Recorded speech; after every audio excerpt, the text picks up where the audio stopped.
I'm going to talk to you today about an herb that I think a lot of people are overlooking that's on our list. It's called Uva Ursi. Now, Uva Ursi actually means, Uva means grape and Ursi means bear. So these are actually bear grapes. Another name for it is Bearberry, or it's also called Kinnikinnick. Okay, so Kinnikinnick is actually an old Algonquin word for mixture or herbal mixture. And it was specifically the name that went towards herbal smoking mixtures. So this is one of the first like sort of old ingredients in these herbal smoking mixtures.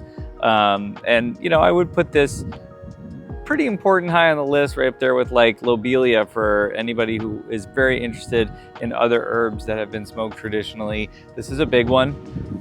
So bearberry is also called kinnikinnick, and it was a common ingredient in the northern areas. So like North Dakota and the Dakota Indians would use it as in like peace pipe ceremonies.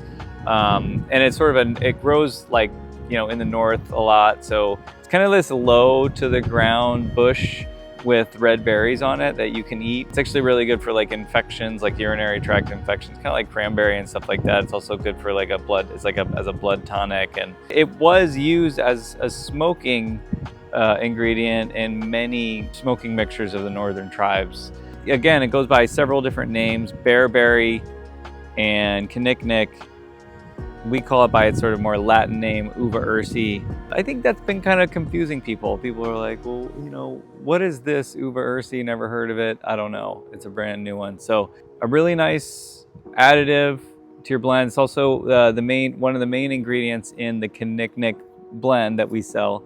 I recommend buying this one and adding it to any of our blends. I think it's a really great additive.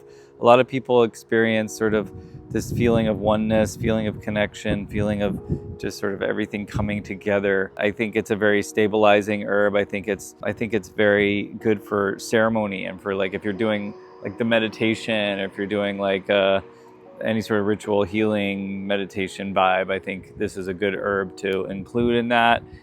For prayer, for using the smoke as your prayer, I think this is a really good herb to include in that.